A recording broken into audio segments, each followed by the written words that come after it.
30 tips and tricks आपको मिलने वाली हैं जो बेसिकली हर एक ऑफिस में बहुत ज्यादा काम आती हैं। अगर आप एक्सेल यूजर और स्मार्ट तरीके से अपना एक्सेल का वर्क ऑफिस में करना चाहते हो तो ये 30 टिप्स आप जरूर सीख लो। एक बार ये वीडियो पूरा देख लो और एक बार में ये सारी टिप्स आपको अच्छे से समझ में आ जाएंगी। तो चलिए वीडियो करते हैं शुरू। फटाफट वीडियो को लाइक कर दीजिए, चैनल को सब्सक्राइब कर दीजिए। मैं हूं दीपक, आपका दोस्त। Let's begin this topic. तो यहां दोस्तों आप देखिए मेरे पास ये थोड़ा सा डेटा है। मुझे ये डेटा ना अपर केस लेटर्स में कन्वर्ट करके प्रिंट करना है। अब डेटा बहुत ज्यादा होगा तो कैसे करोगे, बहुत सारे कॉलम्स में डेटा होगा तो कैसे करोगे। अभी तो इसके लिए हम अपर का फॉर्मूला भी लगा सकते हैं अपर केस में चेंज करने के लिए, बट एक सिंपल सी ट्रिक है जो आपके बहुत ज्यादा काम आ सकती है। जो भी आपका डेटा है ना उसको कर लो आप सिलेक्ट। मैंने कंट्रोल ए प्रेस करके ये पूरी टेबल कर ली है सिलेक्ट। आपको होम टैब में यहां फॉन्ट्स में जाना है। यहां पे ना आपको अपर केस के कुछ फॉन्ट मिल जाते हैं जिनका आप यूज करके डेटा को बिना किसी फॉर्मूला के अपर केस में कन्वर्ट कर सकते हो। ये देखिए यहां पे ये एक फॉन्ट दे रखा है, आप रिजल्ट यहां पे देख सकते हो। अपर केस में डेटा आ गया और ये देखिए अपर केस में आ गया। क्लिक कर दीजिए, डेटा अपर केस में है, प्रिंट करोगे अपर केस में ही ये आएगा। यहां पे मुझे नेम्स की एंट्री करानी है। मैं यहां सेल पे क्लिक करूंगा ना एंट्री करने के लिए, तो यहां पे एक मैसेज आ रहा है, इंफॉर्मेशन आ रही है, please enter name in upper case only. ठीक है, तो यहां पे जब भी कोई एंट्री करेगा तो उसको पता चल जाएगा कि एंट्री अपर केस लेटर्स में करनी है। तो इस तरह से सेल मैसेज कैसे आप लगा सकते हो मैं यहां पे आपको लगा के दिखाता हूं। ठीक है, मैं यहां पे कोई भी मैसेज आपको लगा के दिखाता हूं। मैंने रेंज कर ली सिलेक्ट, डेटा टाइप पे जाना है, डेटा वैलिडेशन पे जाना है और यहां सेटिंग पे जाके कोई भी वैलिडेशन सेलेक्ट नहीं करना है, एनी वैल्यू रहने देना है। इनपुट मैसेज पे जाके यहां पे मैसेज आपको टाइप कर देना है। मान लीजिए आपने यहां पे लिखा इन्फो और यहां पे कोई भी मैसेज आपने टाइप कर दिया, ओके कर दिया। तो जब भी इस रेंज में किसी भी सेल पे हम करेंगे क्लिक तो ये मैसेज जो है हमने सेट किया वो दिखाई देगा। अगर आपको ये हटाना है तो आप सिलेक्ट करके डेटा पे जाओगे, डेटा वैलिडेशन पे जाओगे, क्लियर ऑल करके ओके कर देना, तो यहां से वो मैसेज सेल मैसेज डिलीट हो जाएगा।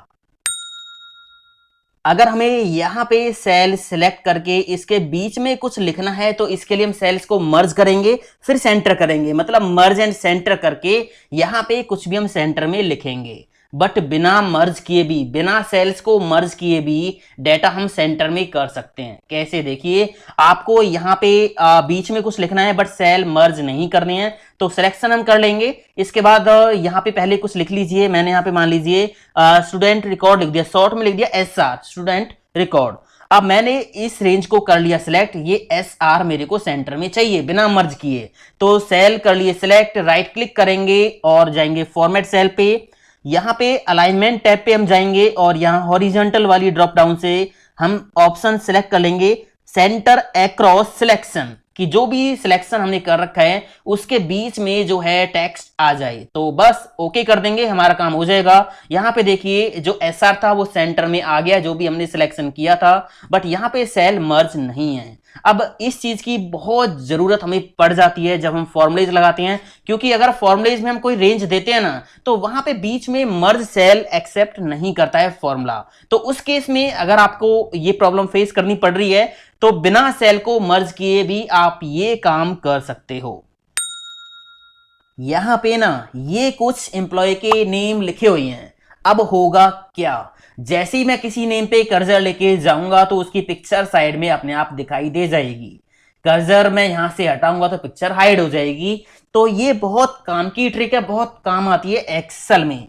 अभी मैंने नेम पे कर्सर लाने पे एम्प्लॉय की फोटो दिखाई है। मान लीजिए एम्प्लॉय आईडी पे आपको एम्प्लॉय की फोटो दिखानी है, या फिर यहाँ पे साइड में आधार कार्ड के नंबर्स लिखे हुए हैं, आप किसी भी आधार कार्ड के नंबर पे कर्सर लेके जाओ तो उसका पूरा आधार कार्ड दिखाई दे जाए।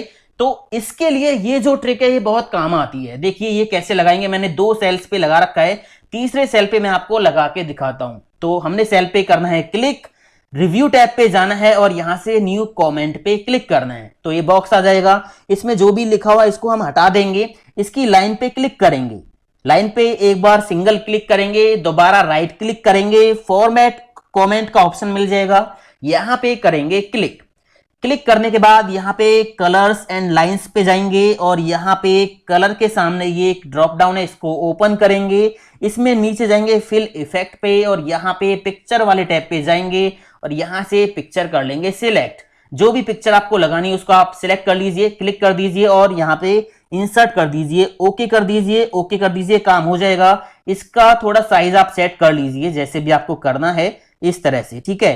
तो मैंने अभी यहाँ पे तीसरे सेल पे भी लगा दिया। अब आप देखिए यहाँ पे आ रही है, यहाँ पे ये पिक्चर आ रही है और यहाँ पे ये पिक्चर आ रही है, ठीक है। अगर आपको यहां से ये हटानी है तो क्या करोगे, आप यहां पे क्लिक कर लीजिए और यहां पे एक ऊपर ऑप्शन है डिलीट का, आप डिलीट पे क्लिक करोगे तो जो कमेंट आपने लगाई है वो आपकी कमेंट डिलीट हो जाएगी। सारी पिक्चर्स एक साथ देखनी है तो यहां पे शो ऑल कमेंट्स का ऑप्शन है, ये पिक्चर्स दिखाई दे जाएंगी। हाइड करना है तो दोबारा से यहां पे क्लिक कर देना, पिक्चर्स हाइड हो जाएंगी। तो ये ट्रिक आपके बहुत काम आ सकती है। इसके बाद ये अगली ट्रिक आप देखिए, मेरे पास ये डाटा है, मान लीजिए मुझे इस डाटा में से कुछ डाटा सिलेक्ट कर करके दूसरी शीट पे कॉपी करना है। तो आपको ऐसे नहीं करना कि यहां से एक रो सिलेक्ट किया, कॉपी किया कंट्रोल सी से, फिर किसी दूसरी शीट पे जाके पेस्ट किया, फिर से उसी शीट पे आए और फिर से अगला रिकॉर्ड कॉपी किया, फिर से जाके पेस्ट किया, ऐसे नहीं करना। तो एक ट्रिक है जो मैं आपको बता रहा हूं, क्लिपबोर्ड का आपको यहां पे यूज करना है, ठीक है।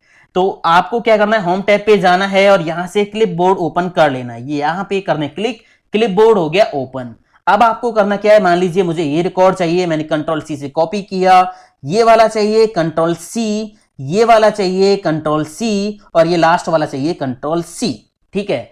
तो बस आपको अपनी सीट पे जाना है जहां पे भी डेटा आपको पेस्ट करना है। आप नई वर्कशीट में भी जा सकते हो, नई वर्कबुक में भी जा सकते हो। आपको एक क्लिपबोर्ड ओपन मिलेगा, आपको जहां भी डेटा पेस्ट करना है क्लिक कर दीजिए और यहां पे पेस्ट ऑल का ऑप्शन है। ये देखिए जो जो डेटा आपने कॉपी किया था वो पूरा डेटा यहां पे आ गया है। तो इस तरह से क्लिपबोर्ड की ट्रिक का आप यूज कर सकते हो।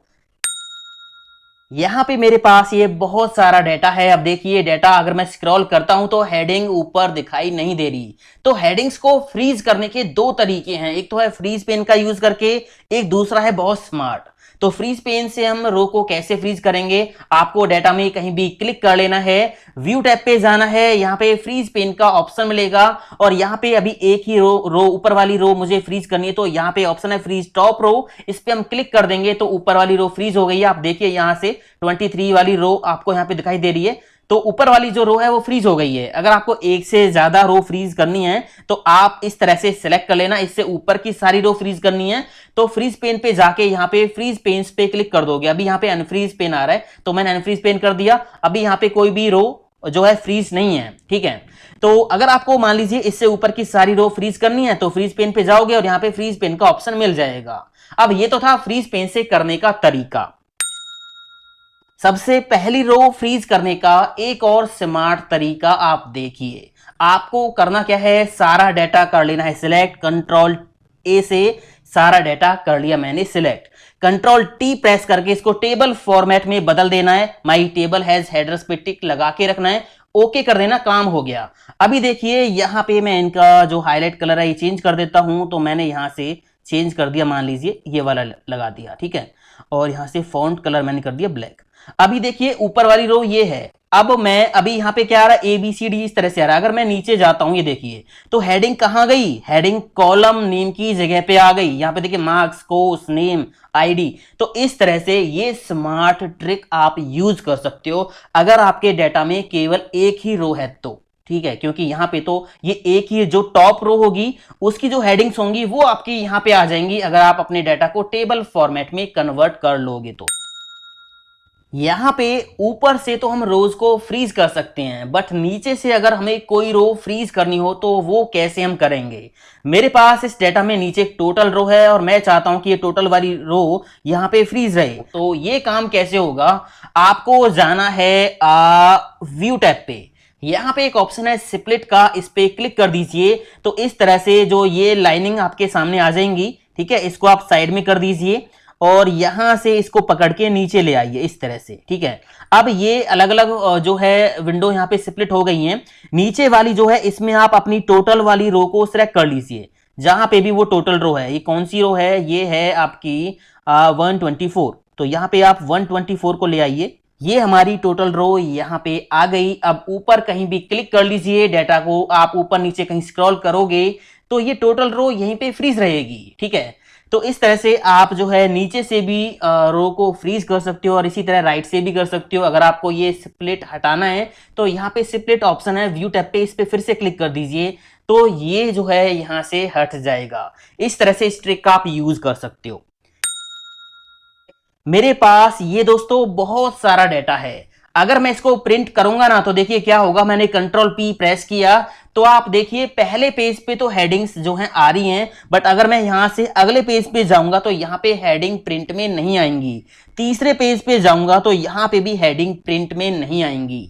अब आप यहां पे जो रो या बॉटम रो, टॉप रो या बॉटम रो फ्रीज करोगे वो तो केवल आपको यहीं पे दिखाई देंगे, बट अगर आपको प्रिंट में भी ऊपर वाली रो जो है करानी है, आप चाहते हो कि हर एक पेज पे हेडिंग्स आपकी प्रिंट में आए, तो इसके लिए बस आपको सिंपल एक काम करना है, पेज लेआउट टैब पे जाना है और प्रिंट टाइटल्स पे क्लिक करना है। यहां पे एक ऑप्शन आपको मिल जाएगा रो टू रिपीट एट टॉप, इस बॉक्स में करना है क्लिक और जिस बॉक्स में जिस रो में आपकी हेडिंग्स है ना उसको आप सिलेक्ट कर दीजिए। इसको मैंने कर दिया है सिलेक्ट, ओके कर दिया। अब हमारा काम हो गया है।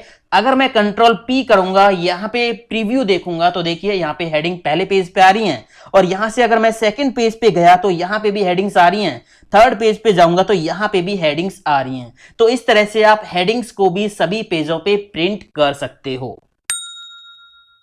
अगर हमें एक्सेल में केवल सिलेक्ट किए हुए डाटा को ही प्रिंट करना हो तो ये काम कैसे होगा आप देखिए। मैंने डाटा कर लिया है सिलेक्ट, मुझे केवल ये डाटा प्रिंट करना है तो पेज लेआउट टैब पे जाएंगे, यहाँ पे प्रिंट एरिया का ऑप्शन मिल जाएगा, सेट प्रिंट एरिया कर देंगे और अब आप देखिए कंट्रोल पी करके तो यहाँ पे केवल वही डाटा प्रिंट में आएगा जो डाटा आपने सिलेक्ट किया है। ये हटाने के लिए आपको करना क्या होगा, प्रिंट एरिया पे जाइए, क्लियर प्रिंट एरिया कर दीजिए तो यहां पे अब सारी सीट आपकी होगी प्रिंट। एक्सेल में डाटा हाइड कैसे होता है, बहुत सारे लोग क्या करते हैं डाटा को करते हैं सिलेक्ट और यहां से कलर कर देते हैं व्हाइट, मतलब डाटा हाइड हो गया। ठीक है, ये सही तरीका नहीं है डाटा हाइड करने का। आपको एक काम करना है, जो भी डाटा हाइड करना है उसको कर लेना है सिलेक्ट, कंट्रोल 1 प्रेस करना कीबोर्ड से या फिर राइट क्लिक करके फॉर्मेट सेल पे जाना है, यहां पे कस्टम पे जाना है और यहां जनरल को हटा के 3 बार सेमी कॉलन लगा देना है तो आपका काम हो जाएगा। 3 बार सेमी कॉलन लगा दीजिए, ओके कर दीजिए तो जो भी रेंज आपने सिलेक्ट किया है वहां पे डाटा दिखाई नहीं देगा। बेशक आप यहां पे कोई भी कलर लगा देना। अगर आपको ये हटाना है तो फिर से आपने रेंज करनी है सिलेक्ट, जहां पे लगाया था कंट्रोल 1 प्रेस कर लेना और यहाँ पे ये 3 सेमीकोलन जो आपने लगाए थे इनको हटा देना। तो ये देखिए यहाँ पे ओके करने के बाद आपका जो डाटा है वो फिर से दिखाई दे जाएगा। अगर हमें एक्सेल शीट में डाटा एक जगह से दूसरी जगह लेके जाना होता है तो इसके लिए कॉपी पेस्ट या कट पेस्ट करने की कोई जरूरत नहीं है। आपको बस डाटा करना है सिलेक्ट और कोने से इसको पकड़ के कहीं भी आप जाके ड्रैग एंड ड्रॉप कर दीजिए, वहीं पे ये डाटा शिफ्ट हो जाएगा। ये देखिए, ठीक है। तो इस तरह से आप डाटा को बड़ी आसानी से मूव कर सकते हो। यहां पे ये जो डाटा है ये इस तरह से लिखा हुआ है, कॉलम में एम्प्लॉय आईडी है और कॉलम में इस तरह से नेम्स लिखे हुए हैं।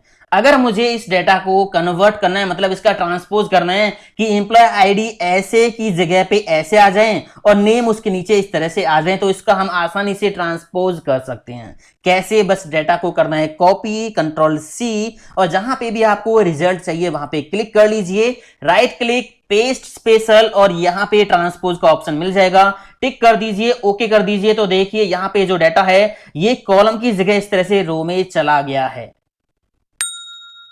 यहां पे ना मुझे डेट्स की सीरीज फिल करनी है, बट स्टार्ट डेट मेरे पास ये है और इसके बाद अगले 70 दिन की डेट्स मेरे को यहां पे फिल करनी है, या मान लीजिए 200 डेज की फिल करनी है या पूरे 500 डेज की फिल करनी है। तो वो आप कैसे करोगे, ड्रैग एंड ड्रॉप करोगे तो आपको बार बार चेक करना पड़ेगा, इसमें टाइम लगेगा। एक ट्रिक है जिसका आप यूज कर सकते हो, यहां पे आपको टाइप करना है 1, ठीक है। आप यहां पे दोबारा से क्लिक कर लीजिए, फिल पे जाइए होम टैब पे और यहां सीरीज पे जाइए, ठीक है। यहां पे स्टॉप वैल्यू आप लिखिए कि आपको कितने डेज की यहां पे डेट्स फिल करानी है, मान लीजिए 70 डेज की फिल करानी है। तो मैंने यहां पे टाइप कर दिया 70 और यहां से कॉलम कर लेना है सिलेक्ट, ओके कर देना है। तो यहां पे 1 से लेके 70 तक सीरीज फिल हो गई इस कॉलम में।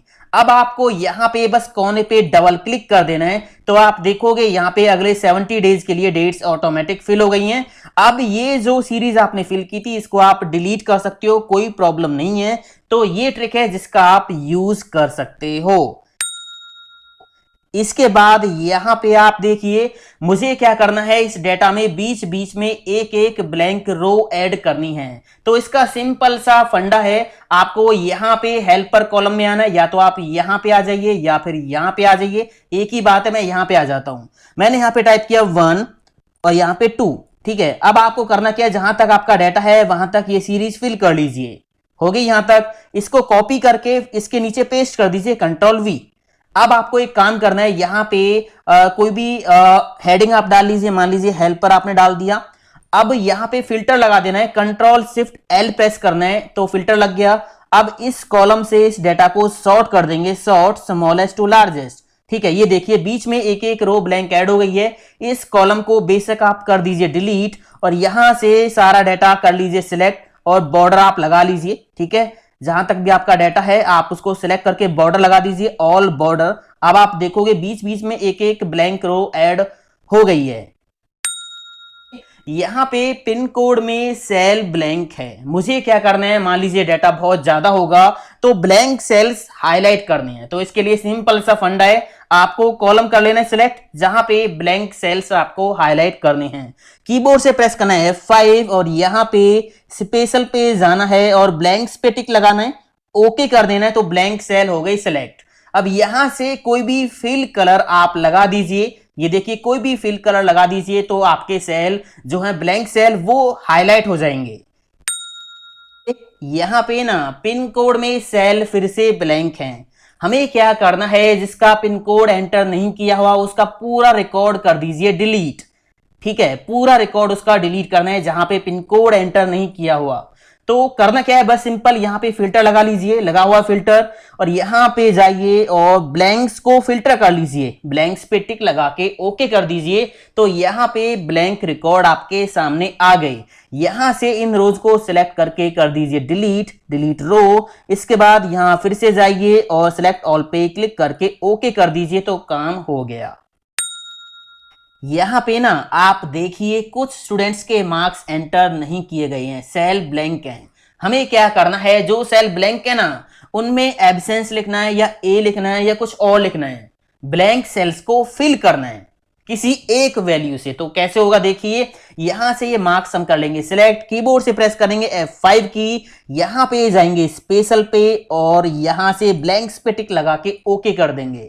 अभी कुछ नहीं करना, ब्लैंक सेल्स में आपको क्या टाइप करना है, ए, एब्सेंस या कुछ और। तो यहां पे बस सिंपल आप टाइप कर दीजिए, ये देखिए ये टाइप हो गया एक सेल में। कीबोर्ड से कंट्रोल की दबा के रखो और एंटर प्रेस कर दीजिए, सभी ब्लैंक सेल्स में ए फिल हो गया, ये आप देख सकते हो। अगर हमें किसी कॉलम में से डुप्लीकेट वैल्यूज को डिलीट करना हो तो कैसे करेंगे, देखिए मुझे यहां से इस कॉलम में से डुप्लीकेट वैल्यूज को डिलीट करना है। तो अभी आप देखोगे यहां पे 100 है, यहां पे 100 है, यहां पे भी 100 है, तो कई बार यहां पे 100 लिखा हुआ है। डुप्लीकेट वैल्यूज यहां से हमें डिलीट करनी है, तो सिंपल सा फंडा है, रेंज कर लेंगे सिलेक्ट, डेटा टैब पे जाएंगे, यहां पे ऑप्शन है रिमूव डुप्लीकेट का, क्लिक कर देंगे और ओके कर देंगे। तो देखिए डुप्लीकेट वैल्यूज जो थी वो डिलीट हो गई हैं।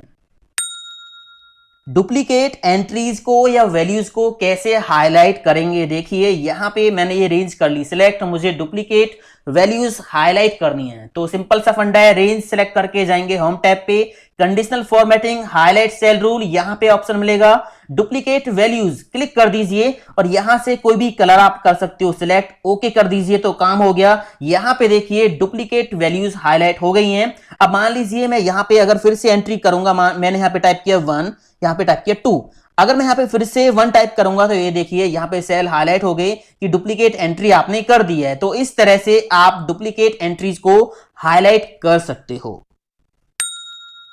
यहां पे आप देखिए इस वर्कबुक में ना टोटल 5 सीट्स हैं। अब मुझे क्या करना है, इनमें से केवल इस सीट का डाटा, इस सीट 3 का डाटा एक नई वर्कबुक में लेके जाना है। मतलब मुझे ये जो सीट है ना ये किसी दूसरी नई वर्कबुक में मूव करानी है, एक सीट। फिर मान लीजिए मुझे उसको मेल करना है किसी को या किसी को देना है, तो ये काम कैसे करेंगे? तो अभी मैं शीट 3 का डाटा एक नई वर्कबुक में लेके जाऊंगा। तो करूंगा क्या, शीट 3 टैब पे राइट क्लिक करूंगा और यहां पे ऑप्शन है मूव और कॉपी, क्लिक करेंगे और यहां से क्रिएट एक कॉपी। अगर मान लीजिए इसकी कॉपी क्रिएट करनी है तो यहां पे आप क्रिएट ए कॉपी पे टिक लगा दीजिए। इससे होगा क्या, ये शीट यहां पे भी रहेगी और नई वर्कबुक में भी चली जाएगी। अगर आपको ये यहां से मूव करानी है नई वर्कबुक में तो उस केस में यहां पे टिक नहीं लगाना है, ठीक है। तो मैं भी क्या करता हूं, इसकी कॉपी क्रिएट करके नई वर्कबुक में लेके जाऊंगा। इसके बाद यहां पे टू बुक, यहां पे आपको न्यू बुक पे क्लिक कर देना है, न्यू बुक, बस ओके कर दीजिए। तो देखिए यहां पे एक नई वर्कबुक आ गई है और इसमें केवल वही शीट 3 का डाटा आ गया है। बहुत सारी सीट्स यानी बल्क सीट्स एक्सेल में कैसे हम एक क्लिक में इंसर्ट कर सकते हैं, देखिए यहां पे मैंने मंथ्स के नेम लिखे हैं, मुझे इन नेम से यहां पे सीट्स इंसर्ट करानी है एक क्लिक में। देखिए करेंगे क्या, आपको करना क्या है, जिन नेम से सीट्स यहां पे इंसर्ट करानी है ना वो नेम यहां पे टाइप कर लो, एक लिस्ट बना लो, मैंने बना ली, एक हेडर आपको डाल लेना है। आपको ये डाटा करना है सिलेक्ट और इंसर्ट टैब पे पिवट टेबल पे जाके पिवट टेबल में इसको कन्वर्ट कर देना है। एग्जिस्टिंग सीट पे पिवट टेबल बना दीजिए, यहां पे ओके कर दीजिए। इसके बाद यहां पे जो ये हेडर होगा मंथ्स यहां पे दिखाई देगा आपको, इसको पकड़ के रिपोर्ट फिल्टर में छोड़ दीजिए, बस काम हो जाएगा। इसको बेशक यहां से क्लोज कीजिए। यहां इस सेल पे क्लिक करना है, पिवट टेबल में आपको ऑप्शन वाले टैब पे जाना है और यहां पे ऑप्शंस पे जाके यहां पे एक ऑप्शन मिलेगा शो रिपोर्ट फिल्टर पेजेस, आपको यहां पे क्लिक करना है। ओके करते ही यहां पे एक मैजिक हो गया, देखिए बहुत सारी सीट्स इंसर्ट हो गई हैं, ये देखिए है ना। जो नेम हमने दिए थे जैन फेब मार्च अप्रैल, उन नेम से यहाँ पे सीट्स इंसर्ट हो गई हैं। बट यहाँ पे सभी सीट्स पे ये जो है लिस्ट मिलेगी आपको यहाँ पे इस तरह से, ठीक है। इसको आप रिमूव करना चाहो तो कर सकते हो, पहली सीट पे क्लिक करो, शिफ्ट दबा के रखो और लास्ट वाली सीट पे क्लिक कर लो और नंबर 1 वाली रो को कर दीजिए डिलीट, यहाँ पे क्लिक करके डिलीट कर देना। तो ये जो रो है वो हो जाएगी डिलीट, ठीक है। अगर आप ये चाहते हो कि आपकी जो सीट्स हैं वर्कबुक में उनको कोई डिलीट ना कर पाए, नेम चेंज ना कर पाए, नई सीट ऐड ना कर पाए, तो इसके लिए आप अपनी वर्कबुक को लॉक कर सकते हो। आपको सिंपली जाना होगा रिव्यू टैब पे और यहां पे ऑप्शन मिलेगा प्रोटेक्ट वर्कबुक, क्लिक कर दीजिए और यहां पे आपको विंडो एंड स्ट्रक्चर पे दोनों पे टिक लगा के पासवर्ड डाल देना है। तो इससे क्या होगा, आपकी जो वर्कबुक है वो लॉक हो जाएगी। यहां पे ना तो नई सीट ऐड होगी, ना यहां से कोई सीट डिलीट होगी, ना किसी का नेम चेंज होगा, ना कोई सीट यहां से मूव एंड कॉपी होगी। मतलब ये सारे ऑप्शन यहां पे जो है लॉक हो जाएंगे।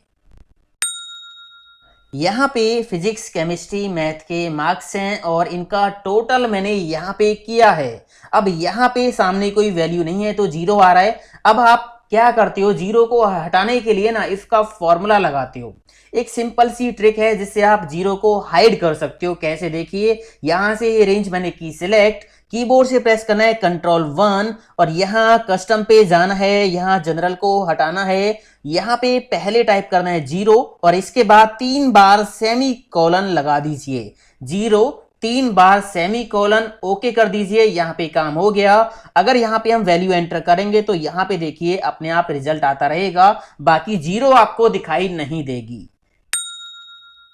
इसके बाद यहां पे आप देखिए मुझे क्या करना है, कॉलम्स को स्वैप करना है। मैं ये चाहता हूं कि केमिस्ट्री वाला कॉलम मुझे आगे शिफ्ट करना है और ये बाकी इसके पीछे शिफ्ट करने हैं। तो एक सिंपल सा तरीका है, मैं यहां से इस कॉलम को कर लूंगा सिलेक्ट, कीबोर्ड से शिफ्ट की दबा के रखेंगे और इसको कोने से पकड़ के यहां से पकड़ के इसको आगे पीछे कहीं भी हम ड्रैग एंड ड्रॉप कर सकते हैं। तो मैंने इसको यहां पे रख दिया। आप देखिए केमिस्ट्री का जो कॉलम था वो यहां पे आ गया है और ये बाकी पीछे शिफ्ट हो गई हैं। मान लीजिए मुझे फिजिक्स का आगे रखना है तो मैं कीबोर्ड से क्या करूंगा, शिफ्ट की को दबा के रखूंगा और इसको यहां से पकड़ के आगे शिफ्ट कर दूंगा। तो ये देखिए इस तरह से कॉलम्स को हम आगे पीछे स्वैप कर सकते हैं, मूव करा सकते हैं।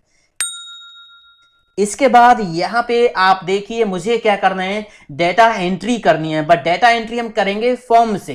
तो यहां पे मुझे डेटा एंट्री करनी है, मैंने हेडिंग्स यहां पे डाल ली हैं और ये थोड़ी सी एक रेंज मैंने ले ली है। तो मैं क्या करूंगा, यहां से बस इसको सिलेक्ट करके पहले तो कीबोर्ड से Ctrl+T प्रेस करके इसको टेबल फॉर्मेट में कन्वर्ट कर दूंगा। माई टेबल हैज हेडर, ओके कर दिया। तो ये जो फॉर्मेट था वो टेबल फॉर्मेट में आ गया। यहां से कोई भी फॉर्मेट हम लगा सकते हैं। मैं यहाँ पे सिंपल सा कोई फॉर्मेट लगा लेता हूं, ये वाला मैंने लगा दिया। ये वाला, ठीक है। यहाँ पे मैंने बैंडेड रोसेटिक हटा दिया और इनका जो कलर है वो मैं चेंज कर देता हूं। मैंने यहाँ से फॉन्ट कलर कर दिया ब्लैक। अभी ये जो इतनी रेंज थी ये टेबल फॉर्मेट में मैंने कन्वर्ट कर दी है। अब यहाँ पे देखिए ऊपर एक फॉर्म का ऑप्शन मैंने ऐड कर रखा है। यहाँ पे एक फॉर्म का ऑप्शन ऐड कर रखा है। ये कैसे ऐड करना है आपको यहाँ पे जाना है क्विक एक्सेस टूल बार पे और मोर कमांड्स में जाना है। यहाँ से आपको ऑल कमांड्स पे जाना है और यहाँ पे फॉर्म का ऑप्शन आपको सर्च कर लेना है। यहाँ पे ये रहा फॉर्म का ऑप्शन, इस पे क्लिक करके इधर ऐड कर लेना, ठीक है। मैंने ऐड कर रखा पहले से ही। अब इसको मैं कर दूंगा यहाँ से क्लोज। अब इस टेबल फॉर्मेट में कहीं भी मैं करूंगा क्लिक और यहां फॉर्म पे कर दूंगा क्लिक तो डेटा एंट्री के लिए फॉर्म ओपन हो गया। यहाँ पे 4 कॉलम है तो यहाँ पे 4 बॉक्स आपको दिखाई देंगे। मैंने रोल नंबर डाला 1, टैब की प्रेस करके अगले उसमें आ जाएंगे हम बॉक्स में। फिजिक्स के मार्क्स 23, टैब प्रेस करके 34, टैब प्रेस करके 45 और यहां से हम क्या करेंगे न्यू पे क्लिक करेंगे तो पहला रिकॉर्ड ऐड हो गया। इसी तरह यहाँ पे हम दूसरा रिकॉर्ड ऐड कर सकते हैं, ठीक है। ये देखिए इससे डेटा एंट्री थोड़ी आसान हो जाती है और फिर से न्यू। तो इस तरह से कभी भी आपको ये फॉर्म चाहिए तो इस रेंज के अंदर इस टेबल फॉर्मेट में कहीं भी क्लिक करके यहां फॉर्म पे क्लिक कर देना ऑप्शन पे तो फॉर्म आपके सामने आ जाएगा। तो इससे आप आसानी से जो है डेटा एंट्री कर सकते हो। इसके बाद यहां पे आप देखिए, मान लीजिए हम किसी एक्सेल फाइल में काम कर रहे हैं और हमें ये नहीं पता कि वो फाइल हमने कहां पे सेव कर रखी है। तो एक सिंपल सा फॉर्मूला है जिससे आप ये पता लगा सकते हो कि आपकी जो फाइल है वो आपके कंप्यूटर में कौन सी लोकेशन पे किस नाम से सेव है। तो फॉर्मूला क्या है, इक्वल सेल ब्रैकेट ओपन, यहां पे डबल कोट्स में आपको टाइप करना है फाइल नेम, ठीक है। फाइल नेम आपको टाइप करना है, यहां से भी आप पिक कर सकते हो। टैब की प्रेस करके मैंने यहां से फाइल नेम पिक किया डबल कोट्स के अंदर और ब्रैकेट बंद कर दी, एंटर प्रेस करूंगा तो यहां पे आपकी वर्कबुक की पूरी लोकेशन आ जाएगी, यूजर्स, एसपी, डॉक्यूमेंट्स और यहां पे बुक 1 एबीसी नाम से ये फाइल सेव है। ये है मेरे पास डेटा। अगर इस डेटा में से मैं इन 2 कॉलम्स को हाइड कर देता हूं तो क्या होगा, देखिए मैंने हाइड कर दिए 2 कॉलम। अब मेरे पास ये डेटा है, अगर इस डेटा को मैं सिलेक्ट करके कॉपी करता हूं कंट्रोल सी और किसी दूसरी सीट पे जाके पेस्ट करूंगा कंट्रोल वी तो देखिए क्या हुआ, सारा डेटा आ गया। जो कॉलम मैंने हाइड किए थे ना वो भी यहां पे आ गए। तो यहां पे कॉलम हाइड करने का तो कोई फायदा हुआ नहीं, है ना, क्योंकि जो डेटा हमने छुपा रखा है अगर हम कॉपी पेस्ट करेंगे किसी दूसरे बंदे के सामने तो सारा डेटा सामने आ जाएगा। अब ऐसे में सीक्रेट कॉपी आप कैसे करोगे ताकि जो डेटा आपका हाइड है वो विजिबल ना हो। तो आपको करना क्या है, डेटा करना है सिलेक्ट, ठीक है। कीबोर्ड से F5 की प्रेस करनी है और यहां स्पेशल पे जाना है। इसके बाद यहां पे ऑप्शन मिलेगा विजिबल सेल्स ओनली, इसको टिक करना है, इस पे क्लिक करना है, ओके कर देना है। इसके बाद कॉपी करना है कंट्रोल सी, ठीक है। कंट्रोल सी से कॉपी कर लिया। अब आप जाके इसको पेस्ट कर दीजिए जहां पे भी आपको ये पेस्ट करना है, कंट्रोल वी। तो आप देखोगे जो डेटा आपका विजिबल था केवल वही यहां पे पेस्ट होके आ गया है। डेटा फिल्टर करना तो एक्सेल में सबको आता होगा, बहुत बेसिक सी चीज है, बट कई बार हमें इस छोटी सी ट्रिक की जरूरत पड़ जाती है जो मैं आपको बता रहा हूं। यहां पे मेरे पास ये डाटा है, कोर्सेज की लिस्ट है, बहुत सारा डाटा और यहां पे बहुत सारे मान लीजिए कोर्सेज के नेम है, ठीक है। ऐसे में अगर आप यहां पे फिल्टर लगा के लिस्ट में से कोई कोर्स सिलेक्ट करोगे तो उसमें टाइम लगेगा। आप किसी सेल पे क्लिक करके उसी से डाटा को फिल्टर कर सकते हो। मान लीजिए मैंने यहां पे वर्ड पे क्लिक किया, मैं चाहता हूं कि वर्ड का डाटा यहां पे फिल्टर हो जाए तो बस सेल पे राइट क्लिक करना है, फिल्टर पे जाना है और यहां पे ऑप्शन मिलेगा filter by selected cell value, click कर दीजिए। तो ये देखिए इस तरह से भी डाटा आप फिल्टर कर सकते हो। यहां पे आप देख सकते हो नंबर और टेक्स्ट एक साथ सेल में लिखा हुआ है। अब मान लीजिए मुझे टेक्स्ट अलग करना है या नंबर अलग करना है तो कैसे हम करेंगे। अगर आपके पास एक्सेल 2013 है या इससे अबव वर्जन है, लेटर वर्जन है, तो आप ये काम चुटकियों में कर सकते हो। देखिए कैसे, मैंने क्या किया, इस सेल में क्लिक किया, यहां पे मुझे मान लीजिए नंबर निकालना है तो इस सेल में जो ये टेक्स्ट लिखा हुआ है इसमें से नंबर चुन चुन के आप यहां लिखो। पहले क्या है, नंबर 2, फिर 3, फिर 3, 3, फिर 4, फिर 4 एंड 3, एंटर प्रेस कर दीजिए। अभी हमने क्या किया, इसमें से नंबर चुन चुन के यहां लिख दिया, एंटर प्रेस कर दिया। कीबोर्ड से प्रेस कर दीजिए कंट्रोल ई, फ्लैश फिल का मैजिक आप देखिए। एक्सेल समझ गया कि इसमें से नंबर अलग निकालना है, तो यहाँ पे सारे नंबर अलग निकल के आ गए। इसी तरह टेक्स्ट को आप निकाल सकते हो। मान लीजिए यहाँ पे टेक्स्ट निकालना है, तो इस सेल में से ADFHG जो भी है उसको आप यहाँ पे टाइप कर दीजिए। एंटर करके यहाँ पे आ जाओगे, कंट्रोल E प्रेस कर देना तो आपको रिजल्ट मिल जाएगा। ये बहुत काम की चीज है फ्लैश फिल। अब इसका एक और एग्जांपल आप देख लीजिए। यहाँ पे फर्स्ट नेम है अनिल, यहाँ पे कुमार है। अब दोनों को ज्वाइन करने के लिए आप एंड का फॉर्मूला लगाओगे या कॉन्कैटिनेट का फॉर्मूला लगाओगे, बट फ्लैश फिल से ये मैजिक चुटकियों में होगा। देखिए मैंने यहाँ पे पहले टाइप किया अनिल, इस सेल की वैल्यू, फिर स्पेस देके इस सेल की वैल्यू, मतलब यहाँ पे क्या लिखा कुमार, KUMAR, एंटर प्रेस किया। अब यहाँ पे कंट्रोल E प्रेस कर देंगे तो देखिए मैजिक हो गया। फ्लैश फिल का एक्सेल अपने आप समझ गया कि इन दोनों सेल्स को ज्वाइन करके यहाँ पे लाना है। तो ये थी दोस्तों एक्सेल की कुछ ऐसी टिप्स एंड ट्रिक्स जो बेसिकली हर ऑफिस में बहुत ज्यादा काम आती हैं। उम्मीद करता हूं ये सारी टिप्स एंड ट्रिक्स आपके जरूर काम आएंगी और आपको पसंद आई होंगी। वीडियो को लाइक शेयर कमेंट करते जरूर जाना। मिलता हूं अगले वीडियो में। थैंक यू दोस्तों, हैव अ नाइस डे, जय हिंद, वंदे मातरम, टेक केयर।